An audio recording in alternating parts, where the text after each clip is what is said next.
बदौलत है समझ जी। सर एक्स कंपनी के अंदर सब भाई को निकाला था ना। हाँ जी सुनना चाहता पीछे वाले। सब जब एक्स कंपनी के अंदर भाई को निकाला था ना, तो भाई जिस दिन मुझे पता पड़ा था भाई साहब ये बंदा आईसीयू में चला गया था समझ जी। ये बंदा आईसीयू में चला गया था और डॉक्टर ने बोल दिया था कि ये बचने वाला नहीं है। और उन्होंने बोला था, पूछो क्या बोला था जी? मेरी जब टीम खड़ी थी वहां पर बाहर, उन्होंने बोला था दुआ कर लो 1% बच सकता है, 99% बचेगा नहीं जी, बचेगा नहीं। और सर 3 दिन ऑक्सीजन पे था और कसम से अगर भाई नहीं होते ना तो खीरे बेचने वाला यहाँ नहीं होता।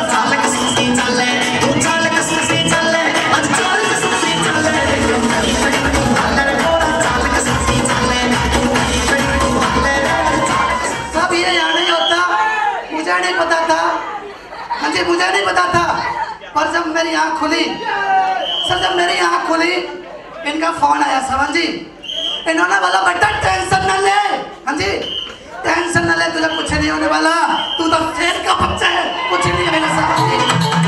इन्होंने बोला था टेंशन तो आप बोलेंगे क्योंकि उन्होंने जब मुझे निकाला है, मेरी इज्जत तेरी इज्जत की बात नहीं है, अब इज्जत की बात है तो अपने पूरे वैदिक के खानदान की बात।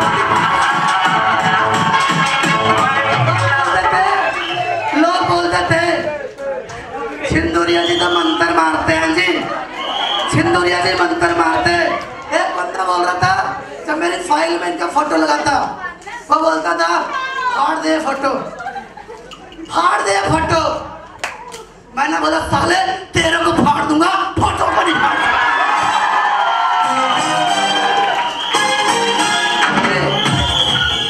घर में बैनर लगे हुए थे, भाई का लगा हुआ था और दीदी का लगा हुआ था। जब वो बंदा घर पे आया उसने बोला उतार दे बैनर। मैंने सोचा तेरे को उतार सकता हूँ और बैनर को नहीं उतार सकता।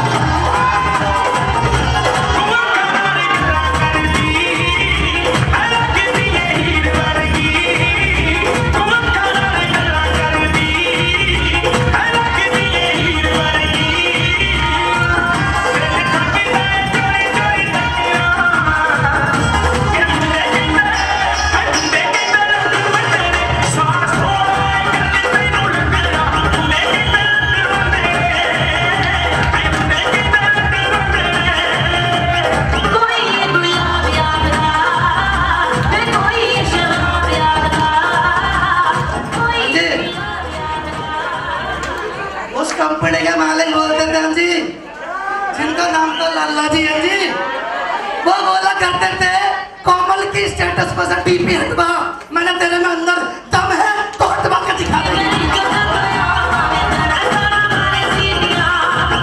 वो बोलते थे कोमल के स्टेटस पे डीपी पे सिंदूरिया भाई की फोटो लगी है, उसको हटवा। मैं बोला था तेरे में अंदर दम है तो हटवा के दिखा दे।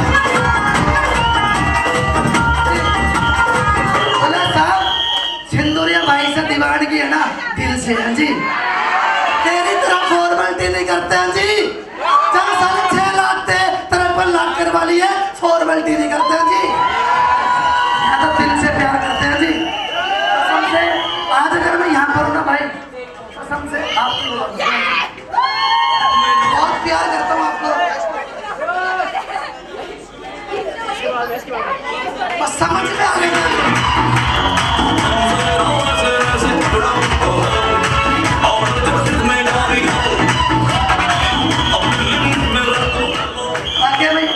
जब आईसीयू में नहीं मरने दिया तो मरने यहाँ भी नहीं देंगे जी। हारने के लिए पैदा नहीं हुए।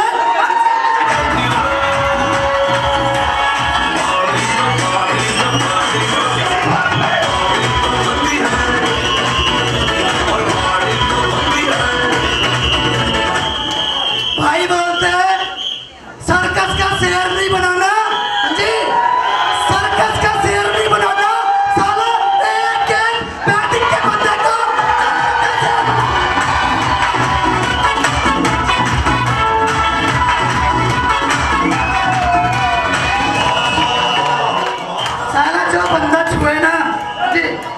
जो बंदा छुए ना 11,000 की केबल से हाथ लगा ले साला चटर पटर हो जाए साला छूटे। दुनिया वालों बुरी नजर ना हम पे डालो, सुनो गौर से दुनिया वालों बुरी नजर ना हम पे डालो, चाहे जितना जोर लगा लो सबसे आगे हो गए हिंदुस्तान। सुनो गौर से दुनिया वालों बुरी नजर ना हम पे डालो, चाहे जितना जोर लगा लो सबसे आगे हो गए हिंदुस्तान। हमने कहा है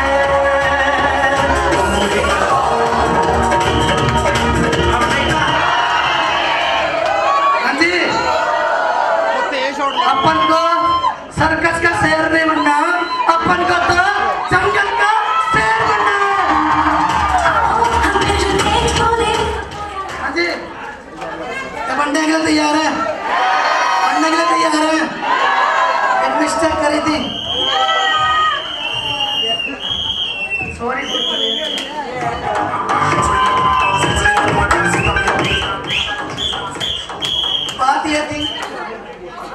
बात ये थी साहब, जब कंपनी स्टार्ट हुई थी तो हमको भी लगा था हम भी स्टार्टर समझे, स्टार्टर थे, पर वो दिमाग में मेरे गुंडी आई समझ जी।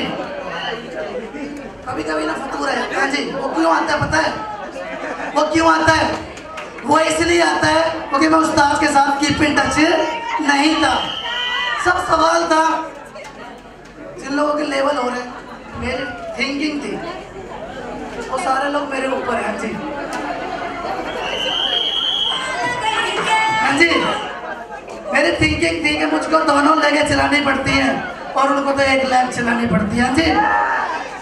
पर मेरे उस्ताद बोलते हैं बेटा घोड़ा बग्गी जो होती है जिसकी लगाम दोनों बंदे के हाथों में होती है उसका घोड़ा सबसे तेज दौड़ता है।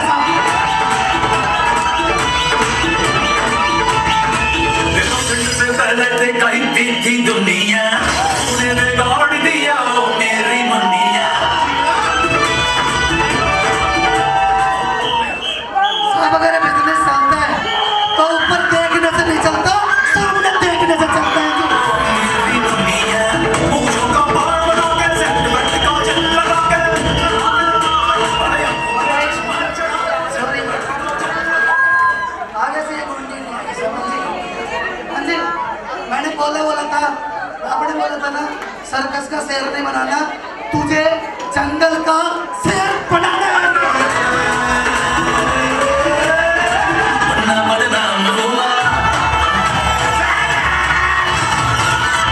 बदनाम हुआ डार्लिंग तेरे लिए, बदनाम हुआ डार्लिंग तेरे लिए, बदनाम हुआ। जी हेलो साहब, अगर नाम की बात करूं तो नाम धर्मेंद्र सैनी, और सर काम से पहले की बात करूं तो जानना चाहते हैं क्या करता था? हाँ जी जानना चाहते हैं? सर आपका छोटा भाई बसों के अंदर खीरे बेचा करता था सर खीरे बेचा करता था। अगर बात करूं बैकग्राउंड की तो मेरे पिताजी मजदूर थे, मजदूरी क्या करते थे, और हमारे घर के अंदर 2 भाई और 3 बहन, मतलब 7 लोग थे। कितने थे? 7 लोग थे, और वो मजदूरी करके पिताजी हमारे पूरे 7 बंदों का पेट पाला करते थे। सब 300-400 रोज डेली कमा के लाते थे, उसी के अंदर घर चलता था और उसी के अंदर हमारी पढ़ाई का खर्चा निकलता था साहब। खर्चा निकलता था, चलता रहा चलता रहा चलता रहा चलता रहा। पर एक दिन ऐसा आया जो इंसान कमाने वाला था वही बीमार पड़ गया साहब जी। वही बीमार पड़ गया और सर मन में आया, जब आपको पता है एक बंदा कमाने वाला हो और 7 बंदे खाने वाले हो तो उस बंदे पे क्या दिक्कत आ सकती है जी। क्योंकि कमाने वाला घर बैठ चुका था जी, कमाने वाला घर बैठ चुका था। और सर बड़ी अजीब सी बातें लगती थी, जब घर पे दूध नहीं आता था, सब्जी नहीं आती थी, घर पे सर राशन तक नहीं आता था, क्योंकि कमाने वाला बेड रेस्ट हो चुका था। जब मुझे ऐसा लगा नहीं मुझे पापा का सहारा बनना चाहिए, मुझे पापा का कंधा बनना चाहिए, जहाँ पर आज मुझे मेरे परिवार को राशन की जरूरत है, मेरे परिवार को दूध की जरूरत है, मेरे परिवार को सब्जी की जरूरत है। और सर सब्जी भी ऐसी बनती थी 10 रुपए की दाल आती थी पर दाल नजर नहीं आती थी, ओनली फॉर पानी नजर आता था जी, पानी नजर आता था। और सर संघर्ष कर रहे थे, संघर्ष कर रहे थे, समझ में नहीं आ रहा था क्या करे क्या करे, कुछ समझ में नहीं आ रहा था। और सर 7वीं क्लास में था, एक डिसीजन लिया कि मुझे पापा का सहारा बनना है। सर 7वीं क्लास में पढ़ाई के साथ साथ खीरे बेचने शुरू किए थे साहब जी, खीरे बेचने शुरू किए। और एक दौर ऐसा आया, 3 महीने बेचते थे, पढ़ाई करते थे, 3 महीने बेचते थे, पढ़ाई करते थे। और एक दिन ऐसा आया, पापा बिल्कुल बीमार पड़ गए, पापा बिल्कुल बीमार पड़ गए। और बीमार पड़ने के बाद डॉक्टर ने बोला था कि 1.5 लाख रुपए लगेंगे अगर इनका इलाज कराना है तो। सर अगर आप बताऊं, हमारे पास उतने पैसे भी नहीं थे जो पापा के हॉस्पिटल में 1.5 लाख जमा कर सके। सर कोई रिश्तेदारों को हाथ पिलाया, कोई रिश्तेदारों ने पैसे नहीं दिए, रिश्तेदारों को पिलाया नहीं दिए, मामा को पूछा नहीं दिए, पड़ोसी को पूछा नहीं दिए। पर जो घर था, हमने वो गिरवी रखा 1.5 लाख रुपए के अंदर। और 1.5 लाख रुपए हॉस्पिटल के अंदर दिए। हॉस्पिटल के अंदर देने के बाद भी जो 1.5 लाख कर्जे से लिए थे वो भी गए और हम पिताजी को बचा नहीं पाए साहब। सर बड़ा कुंदक है सर। मेरे उस्ताद अक्सर बोलते हैं अगर जिम्मेदारी इंसान पहले ही ले लेना तो पैसे की दिक्कत नहीं आएगी। सर मैं जिम्मेदार नहीं था, पहले जिम्मेदार नहीं था, मुझे समझ में नहीं आता था। पिताजी कमाते थे पर हम ऐसे ही कभी क्रिकेट खेलना, कभी कुछ खेलना, कभी कुछ खेलना, कुछ समझ में नहीं आता था। पर जब पिताजी गए, पिताजी जाने के बाद जब रस्म पकड़ी हो रही थी तो वहां पर एक चीज बता रहे थे, बेटा आज ये सारी जिम्मेदारी है क्योंकि आज घर का बड़ा तू है, सारी जिम्मेदारी तुझे लेनी पड़ेगी जी। हर रिश्तेदारी में कोई फंक्शन होगा तुझे जाना पड़ेगा, कोई भी ऐसी दिक्कत आएगी तो ये जिम्मेदारी उठानी पड़ेगी। और सर 10वीं क्लास में आने के बाद फुल टाइम खीरे बेचने शुरू कर दिए थे साहब जी।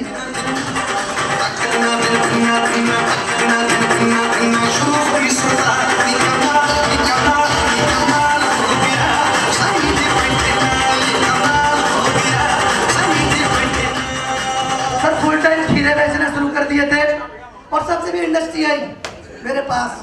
कोई परमात्मा बोलते हैं, मेरे गुरु भी अक्सर बोलते हैं, मेरे अक्सर बोलते हैं गुरु कि हालात के जख्म या तो इंसान को ढेर कर देते हैं, वही हालात के जख्म या इंसान को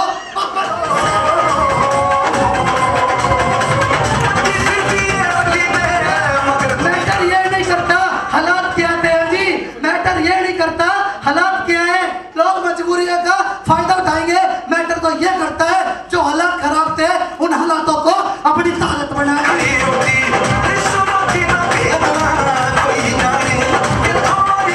कोई नजर नहीं आता था, खीरे बेचते थे, कुछ नजर नहीं आता था। पर परमात्मा जब भी देता है ना, साला छप्पड़ फाड़ के देता है, छप्पड़ फाड़ के देता है। और मैं इंडस्ट्री मेरे पास आई, हाँ जी ये इंडस्ट्री मेरे पास आई तो सर छप्पड़ फाड़ के दिया था सर। पैसे का जुगाड़ नहीं था, पैसे का जुगाड़ किया क्योंकि मजबूरियां मेरी थी, दिक्कतें मेरी थी, फैमिली प्रॉब्लम में मेरी थी, तो जुगाड़ भी मैंने ही किया साहब जी। सब नजर आता था जब दाल 10 रुपए की लाते थे। हाँ जी मेरे उस्ताद ने एक चीज बोली थी, बेटा अगर कोले की खान में जाएगा कुछ मत करना, अगर ऐसा भी खड़ा रहेगा ना साला कालोज तो जरूर लेके आएगा। हाँ जी कालोज जरूर लेके आएगा। बोला परफ्यूम की दुकान पे जाएगा कुछ भी नहीं करेगा ना, साला खुशबू पक्का लेके आएगा। हाँ जी बोला अगर बेटा करोड़पति लोगों के बीच में रहेगा कुछ भी नहीं आएगा, साला माइंड खराब करके जरूर आएगा।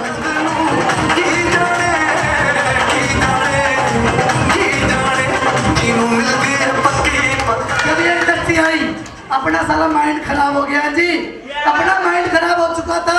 जब दीदी ने बताया कि इस इंडस्ट्री की बदौलत मेरे पास मर्सिडीज कार भी है, इस इंडस्ट्री की बदौलत मेरे पास 5 करोड़ का बंगला भी है, इस इंडस्ट्री की बदौलत आज मेरे पास हर महीने के लाखों रुपए आते हैं, सब माइंड खराब हो गया जी।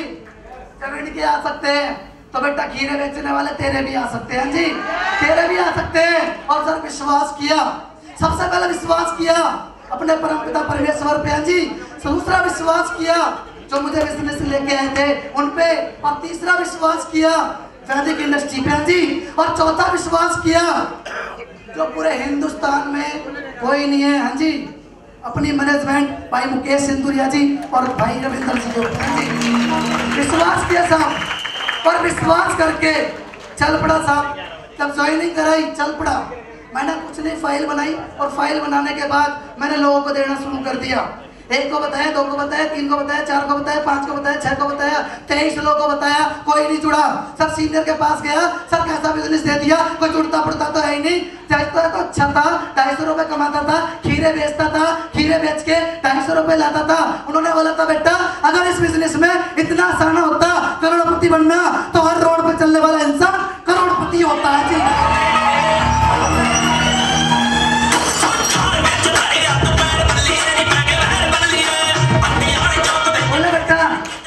क्या आपने अपनी लिस्ट बनाई? मैंने बोला नहीं। बोले आपकी ड्रीम्स की लिस्ट बनी? मैंने नहीं।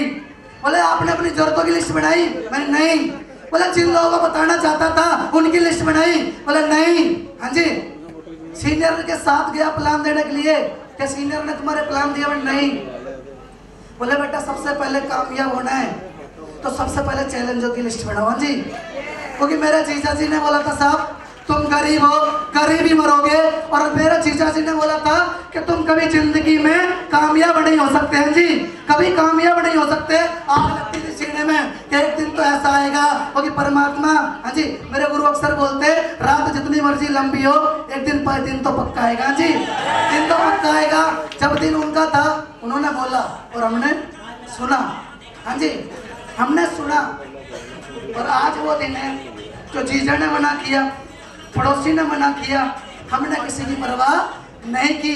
बस मेरे उस्ताद ने बोला था लिस्ट बनाने ला, अपनी जरूरतों की लिस्ट बना लेना, अपने नीड्स की लिस्ट बना लेना, अपने सपनों की और लिस्ट बना लेना।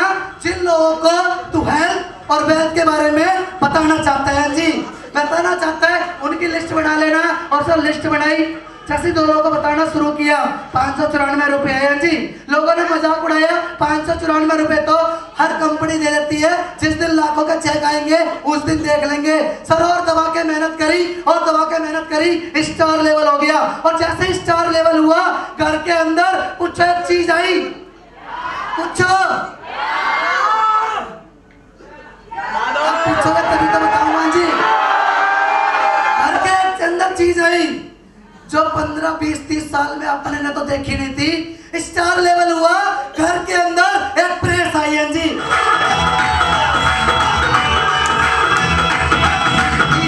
लोग बोलते हैं प्रेस ही तो आई है। मैंने सोच के देख तेरे लिए प्रेस हो सकती है साले, मेरा ये सपना है जहाँ पर हमने आज तक 20 साल के अंदर इस्त्री हुए कपड़े नहीं पहने और 20 साल के बाद इस्त्री वाले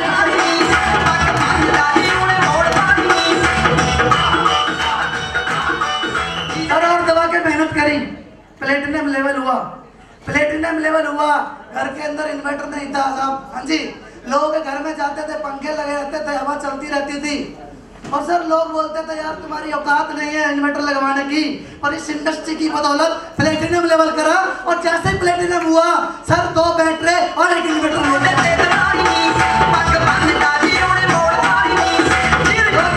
वैदिक क्या देती है? वैदिक वो देती है जो खीरे बेचने वाले के पास 20 साल के अंदर भी नहीं था, जो प्रेस 20 साल के अंदर देती है जी।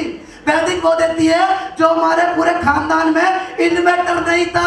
हाँ जी, इन्वर्टर नहीं था, वैदिक वो देती है जो आज इन्वर्टर लगा जी। वैदिक वो देती है, सब अपनी स्पीड ने रुकी। अपने ने तो पूछड़े में आग लगा रखी थी। हाँ जी, पूछड़े में आग लगी थी। हनुमान जी के भी पूछड़े में आग लगाई थी और उसने पूरी लंका को फूंक दिया था। और ऐसे ही पूछड़े में आग लगी और अपन भी सर गरीबी को फूंक रहे हैं। सर प्लेटिनम हो गया, प्लेटिनम करा और मेहनत करी और मेहनत करने के बाद सर वॉशिंग मशीन भी आ गई। सर वॉशिंग मशीन जब लोगों के घर में देखा करते थे कि हमारे घर में भी आएगी। हाँ जी, हमारे घर में भी आएगी। और वैदिक की बदौलत वॉशिंग मशीन भी आ चुके साहब। सर लोगों के घर में देखते थे ग्राइंडर है, ग्राइंडर नहीं था। सर वैदिक की बदौलत आज हमारे घर के अंदर ग्राइंडर भी आ चुका है। सर जब लोग घर पे जाते थे उनके घर पे सोफे लगे देखा करते थे। सर हमें जलन सी फील होती थी। हाँ जी, जलन सी फील होती थी कि काश हमारे घर पे भी सोफे होंगे। और वैदिक इंडस्ट्री की बदौलत आज हमारे घर के अंदर सोफे भी हैं जी। जब लोगों के घर पे जाते थे बेड देखते थे ना, बेड। हाँ जी, अपने काश हमारे घर में भी बेड होगा। और सर इस इंडस्ट्री की बदौलत आज हमारे घर के अंदर बेड भी है जी। और सर जहाँ टूटा था साइकिल था 450 रुपए का लिया था, रेंजर साइकिल था। जब मैं वर्किंग करने जाता था ग्रीन कलर के जूते होते थे और रेड येलो कलर की शर्ट थी जिसमें पूरा गुलाब का फूल रहता था, गुलाब का फूल रहता था और रेड कलर का यहाँ से पैंट होता था। और बंदे को बोलता था बेटा मेरे पास बिजनेस है, अब हमारी जिंदगी बदल जाएगी। वो बंदा बोलता था साले पहले अपना हुलिया चेंज कर ले, जिंदगी में तू बाद में बदल जाएगी।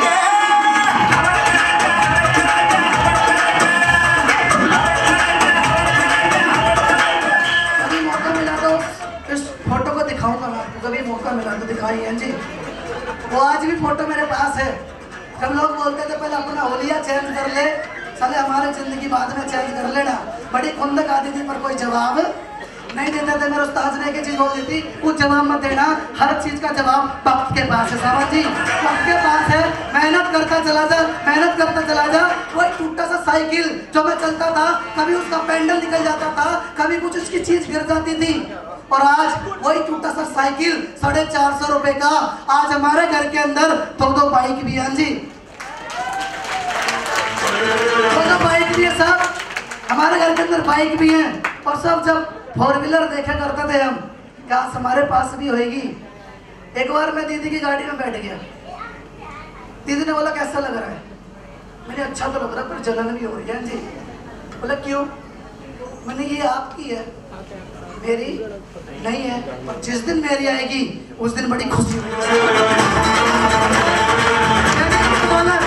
वैदिक की बदौलत मात्र डेट ऑफ ज्वाइनिंग से 8 से 10 महीने काम किया और 8 से 10 महीने के अंदर जो टूटा सा छोटा सा साइकिल था, वो टूटा सा साइकिल सब 4 व्हीलर में तब्दील हो गया।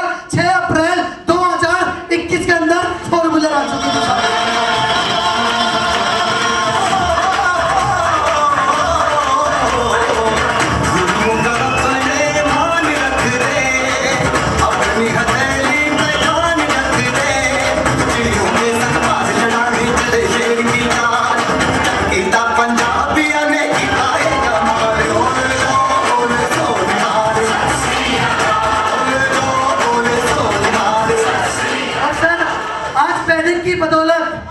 मेरा जीजा बोला करता था गरीब हो गरीब ही मरोगे, सर आज वो जीजा बोलता है। उसने मेरे को गाली बक के बोला था साले तुम कभी जिंदगी में कामयाब नहीं होगे। साला तो लगता ही था, बोल भी दिया कोई दिक्कत नहीं।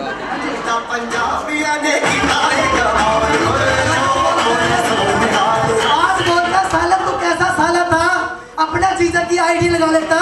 मैंने बोला सॉरी मेरा उस्ताद ने बोला जिसमें दुकान खोलने का दम नहीं है साला चलाने का।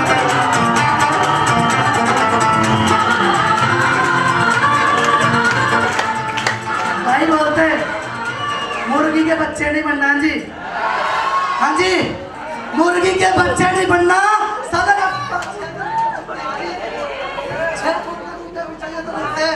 बोला साला 5 के बच्चे उड़ना तो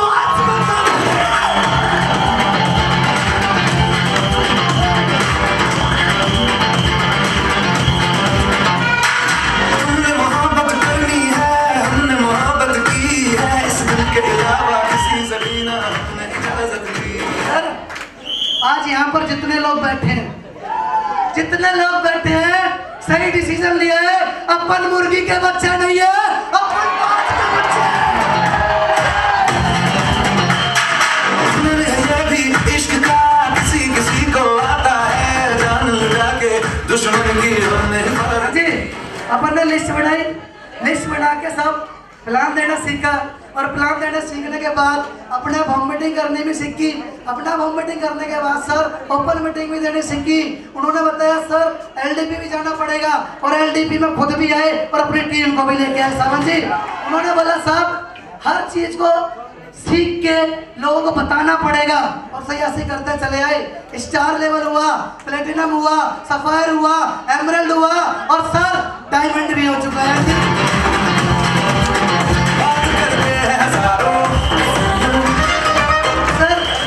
हीरे बेचने वाले को गांव के लोग जानते थे क्योंकि मैं ट्रेडिशनल मार्केट था सावन जी।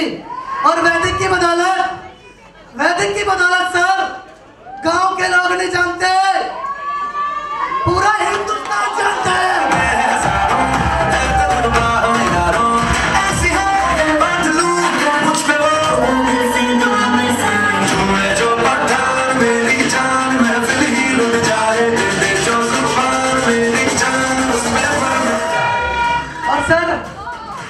हिंदुस्तान जानता है, तो पता है किसकी बदौलत जानता है?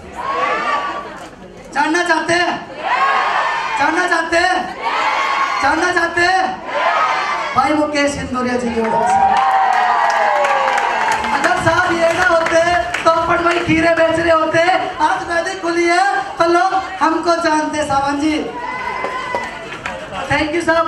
आज अगर टोटल फैमिली की इनकम की बात करें तो जानना चाहते हैं साहब? ज्यादा तो नहीं सर, अभी तो समुद्र में से एक चम्मच ही निकला है सावन जी, अभी तो हुआ ही कुछ नहीं। हाँ जी मेरे उस्ताद बोलता अभी तो हुआ ही कुछ नहीं, बट रुक, जिस दिन 5 से 6 साल और लगेंगे, जिस दिन डायमंड नहीं होएगा रॉयल एम्बेसडर होएगा, रॉयल एम्बेसडर होएगा। और सर रॉयल एम्बेसडर से पहले जो आज सर गाड़ी नहीं थी हमारे पास, बोले एक दिन ऐसा आएगा तेरे घर के आगे लंबी सी जैगुआर भी खड़ी होगी। जी जैगुआर भी खड़ी होगी। Thank you. Total family income की बात करें तो 20,53,53,000 रुपए कमा चुके साहब।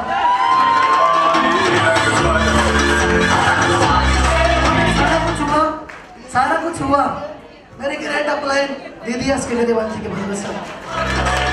हाँ जी दीदी एस के गरेवाल जी की बदौलत और भाई मुकेश सिंधूरिया जी की बदौलत और रविंदर जी की बदौलत। तो एक बार जबरदस्त हाथ उठा के एक बार जबरदस्त क्लैपिंग होनी चाहिए